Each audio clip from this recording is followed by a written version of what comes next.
Welcome to the do-it-yourself exercise where you can check how well did you master the knowledge from the second lesson.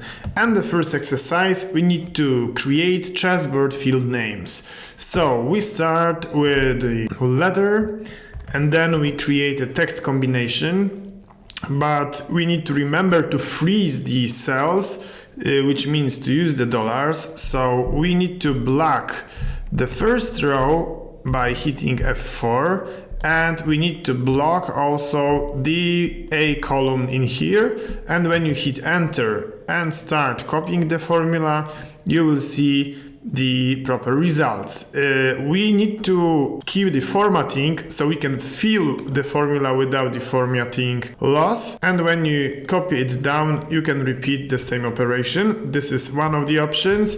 The other would be, before entering the formula, select the whole range and use the combination of Ctrl and Enter to apply the formula to the whole range. Exercise number 2, we need to do some checks on the C1 cell. So first, let's check if it's a number, and we have the isNumber formula that can perform this operation for us. The second one, if this number is greater than 0, and this is the kind of simple logical formula, C1 greater than 0.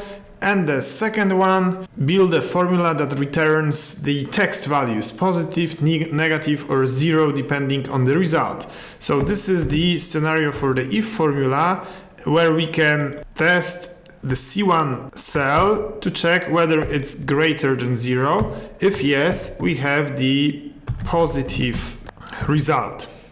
If not, then it's time to open another if formula and check once again whether C1 is less than 0. If yes, this means we have a negative value, else we have 0.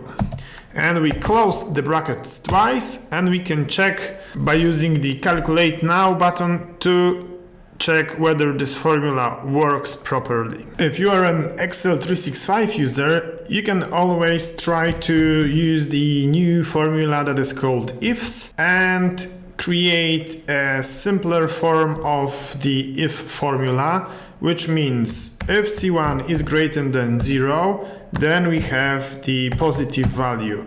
If C1 is less than 0, then we have the negative value. Else, if C1 equals 0, then we have 0. Let's check.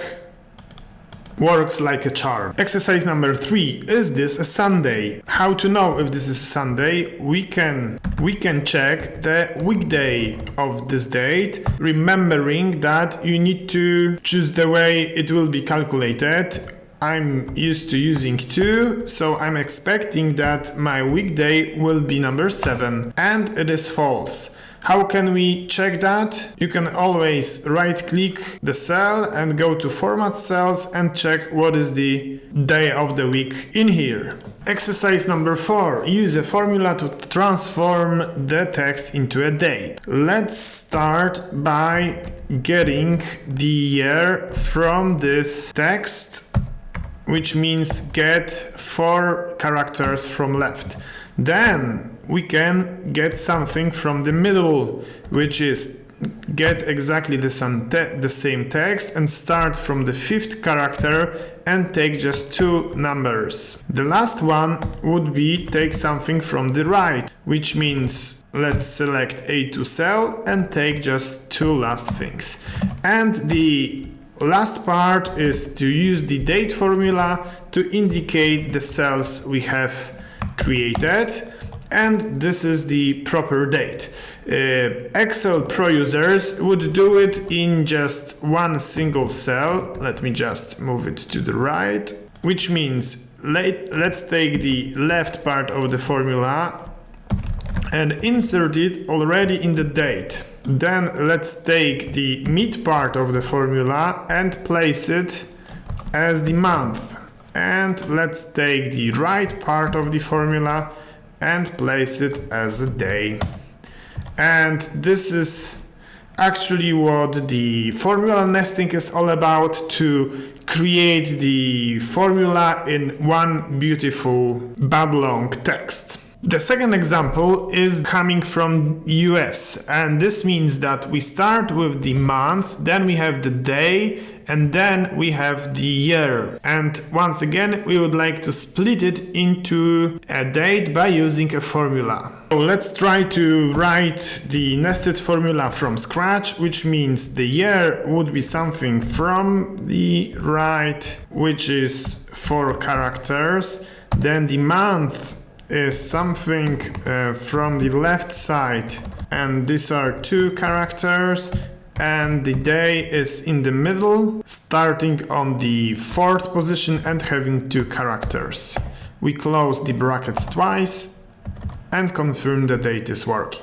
In the exercise number 5, we are supposed to create the reporting week, which means we will set up the year, then there will be the W letter, and then the 2-digit number of the week.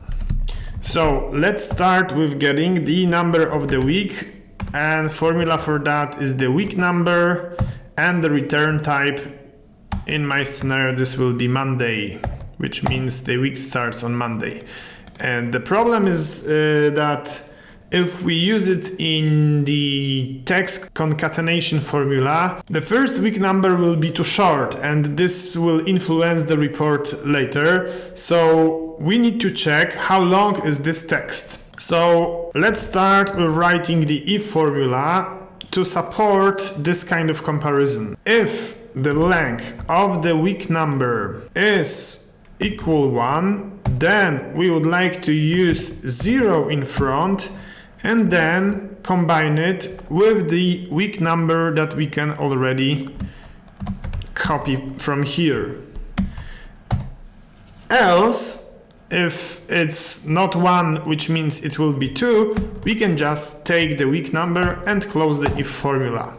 You will see that we now get the right 2-digit week. So what we need to do, we need to supply our formula with the year coming from this date and combine it with the small w letter and once again concatenate with the rest. And this is how we get the end result. A bit shorter solution is possible with the text formula, which can take our week number from the date, and as a format text we can use any of the formats you can find under the cell formatting. So if I will set up a text that consists of 2 digits, then I can reach exactly the same result already as a text, and then we can supply it with the year and the W letter. There are many ways to calculate the current day of the year, but one of the options is to use the today formula and subtract from it the date consisting of the year coming from today and then the first month, which is January, and as a day we can also give 0, which will be the beginning of the year. And once we hit OK, we get the current day for the time I'm recording this course. Let's now play around with the texts that we have in here. Once again, we welcome our hero Kowalski, and we would like to separate by using formula the first name from the last name. To do it, we need to know where the space is, so we need to find the space in the name text. We now know that it's the 4th character, so we can take the data from the left part from our cell and get not maybe 4 characters but 3, which means we need to subtract 1. And once we hit OK, we will get the text of the first name. In the second part, we need to start with exactly the same behavior, which means let's find the space in the text. It's on the 4th place. So now let's start taking data from the middle part of the A2 cell, starting not maybe on the 4th place but +1. And now how many characters should we go? We can write something like 100 and this will work and won't give you many more, but to be more precise, we can first check how many characters does the name have, and we can subtract from it number of characters from the beginning to our space. We double close brackets and we get the end result. If this formula is too complex for you at the moment, it is good to evaluate the formula on the formulas tab, which means let's check what's happening inside. We take the name, we are finding the space, then we take the fifth character, which is where we start taking the last name, and then in the last part we are looking how many characters does the name have, and then where is the space, and this gives us 8 characters left. Let's now complicate it a bit by adding an exception, which is 2 first names. The beginning of the exercise would be very similar, but this time we are not only interested in finding the space, we would like to find the second space. How to do it? Let's start by finding the first space. This will give us 3 numbers. But then we can start finding once again a space within the same text by using the number we found plus 1. And you will see that in 2 cases it gives us an error, and in the last case it gives us the correct number. So we have 2 conditions in here.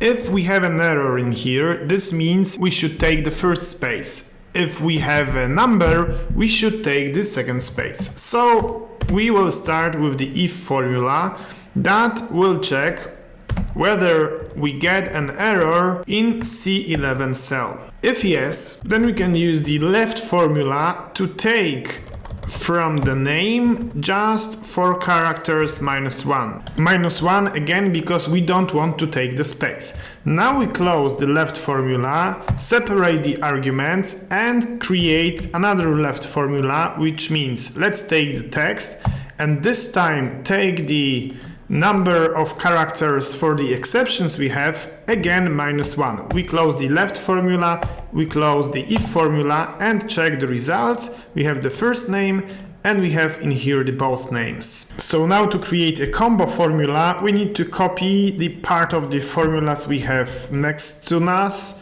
which means C11 would be defined, C11 would be once again defined formula, and we have also formula coming from B11, and once again we can replace it inside formulas. This is a good way to practice formula nesting, and this is the formula that works now, and we can move it to the solution cells. For the last name we can copy the formula from the formula bar and just replace a specific arguments. So instead of the left formula, this time we can use the right formula and take from A11 as many as the length of A11 minus the found value.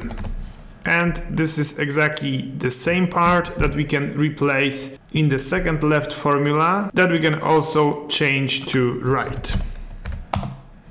And we check the names. It's not working yet, so let's try to use the double find operation in here, and now it works. If you think our formula is too long and you will have problems to understand it in the future, you can use a tool that is called Excel Formula Beautifier that can take your formula and split it into separate rows. Then you can copy it once this looks more beautiful, and now you can paste it into your formula bar and it will give us exactly the same results. But when you open the formula bar, you will see that all the arguments are now separated, like more in a programmatic way. In the 8th exercise, we need to check whether 2 conditions are met on the same time. What does it mean? We need to check whether the shift equals 4, and we need to check whether the failure hour is less than or equal to 6. This kind of formula won't be accepted, so we need to use a formula that can check whether these two conditions are met on the same time.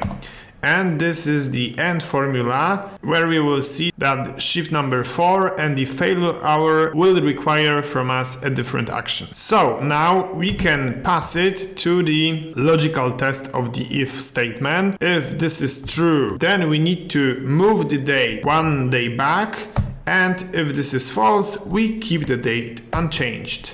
We close the brackets and we apply the date format. In the last exercise, we have similar scenarios, but 3 ways to do it: by formula, by flash fill, and by text to columns operation. Let's start with the formula part, where we need to find the square bracket within the text. It's on the 6th position, so we can take the data from the mid part of the text, start on the 7th position, and because products can have different length, then we need to check and calculate the length by finding the ending square bracket within the text. This will be our last character, and subtract from it the left square bracket, -1. Let's check for both cases. It works. You can spend a lot of time on write formulas like this, but if this is just a one-time solution, then flash fill is the best way to do it. You just give the one example and use the flash fill icon or hit Ctrl and E, and you will get exactly the same can be reached by using the data tab and the text to columns operations, since you can treat the square bracket as a delimiter. So you can use the other option and turn off the tab option, insert in here the square bracket, and you can finish the operation. This kind of warning informs you that you will destroy the values that are to the right of your columns, but they are empty, so it's not a problem. And if you still have the right square bracket, you can use the operation once again to destroy this square bracket at the end. And the last part can be done in many ways, but I have prepared it because you can use it. One of the tricks I found, which means you can use the text to columns, and then you can use the delimited text type. And if you have the other instead of the square bracket, you can also use a new line which can be inserted in here by using the combination of Ctrl and J. And you will not see it in the other window, but when you click finish, you will get the proper result.